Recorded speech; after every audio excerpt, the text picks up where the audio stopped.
नमस्कार। BA part third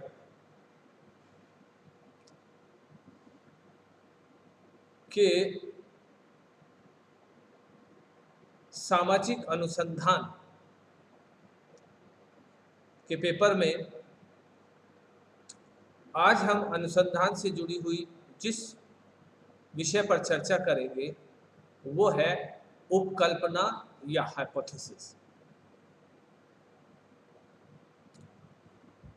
पिछले व्याख्यान में हमने आपको बताया था कि अनुसंधान के कितने चरण होते हैं, किन किन चरणों से होकर अनुसंधान में हमें गुजरना होता है, समस्या का चुनाव से लेकर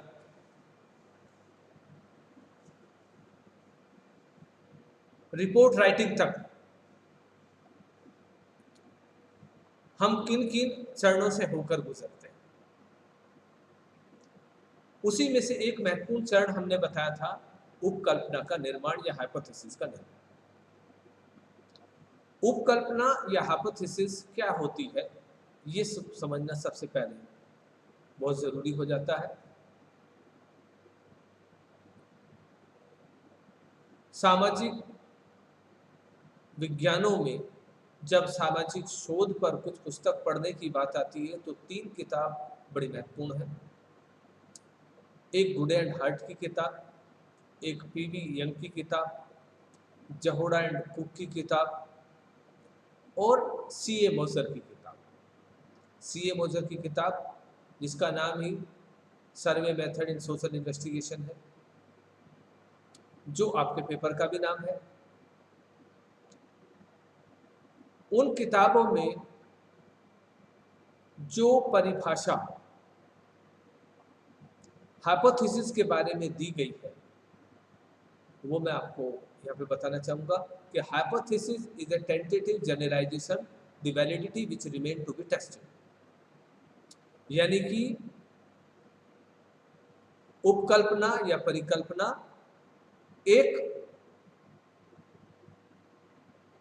पहले से लगाया हुआ अनुमान या सामान्यीकरण है जिसकी वैधता की जांच करना अभी बाकी है। अर्थात अगर इसे सामान्य शब्दों में हम समझें कि कोई भी विषय हमने चुन लिया, विषय चुनने के बाद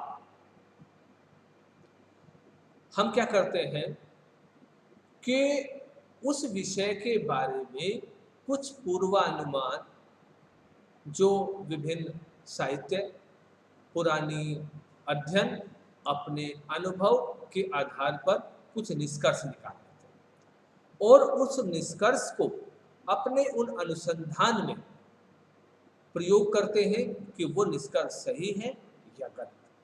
जैसे हमने 1, 2, 3 या कुछ ज़्यादा हाइपोथेसिस बना ली और अनुसंधान में उनको टेस्ट करेंगे कि वो हाइपोथेसिस वैध है या अवैध। जरूरी नहीं है कि वो हाइपोथेसिस वैध है, अवैध भी हो सकती है। जैसे कि हमने माना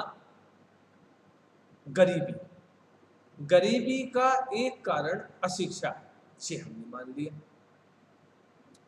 लेकिन हमने जब फील्ड में जाके टेस्ट किया कि अशिक्षा गरीबी का कारण नहीं भी हो सकता। उस क्षेत्र में वहां जो शिक्षित लोग हैं वो भी अगर गरीब हैं, अपने अध्ययन को पूरा करने के बावजूद वो अपने मूर्खतापूर्ण व्यय से अपनी आर्थिक स्थिति गिरा देते हैं और अपने प्राकृतिक आश्रितों को वो सम्मान नहीं दिला सकते जो जीवन जीने के लिए आवश्यक है, तो वो लोग गरीबी की दशा में चले जाते हैं।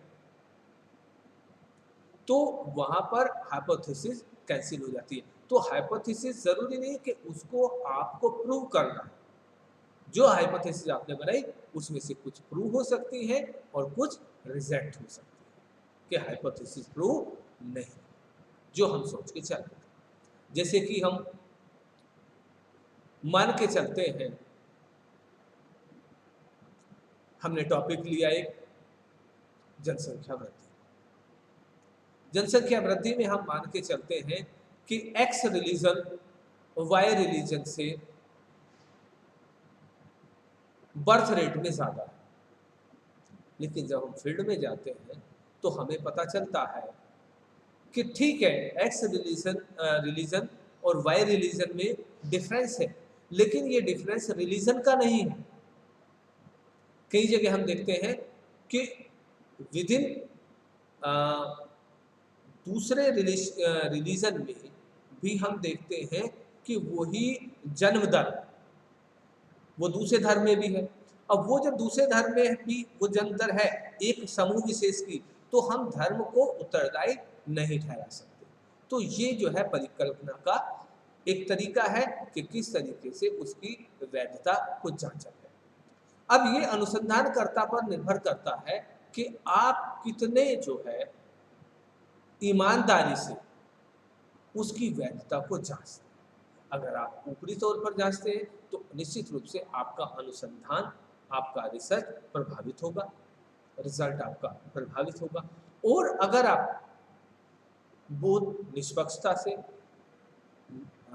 और जिसमें आपकी ऑब्जेक्टिविटी है उसके आधार पर आप जो है हाइपोथेसिस को चेक करते हैं, तब आपका अनुसंधान जो है उसके जो परिणाम होंगे वो निष्पक्ष होंगे, ऑब्जेक्टिव होंगे, विश्वसनीय होंगे और बायसनेस से दूर। यही एक अच्छे अनुसंधानकर्ता का मुख्य लक्ष्य होना चाहिए, मुख्य उद्देश्य होना चाहिए। अब बात ये आती है कि हाइपोथेसिस जो है या उपकल्पना जो है या परिकल्पना जो है वो उसका फायदा क्या है, वो क्यों बनाई जाती है। सीधी सीधी बात है, बिल्कुल सामान्य शब्दों में आप बच्चों समझिए, क्योंकि अनुसंधान का क्षेत्र बहुत बड़ा होता है। अनुसंधानकर्ता इधर उधर ना भटके तो उसको सीमित कर दिया जाता है। जैसे हमने बाल श्रम लिया, बाल श्रम में हमने 2, 3, 4 जो है हाइपोथेसिस या परिकल्पना अपनी बना ली, तो हमारा जो क्षेत्र है अनुसंधान का वो 2, 3, 4 परिकल्पनाओं के इर्द गिर्द ही रह जाएगा।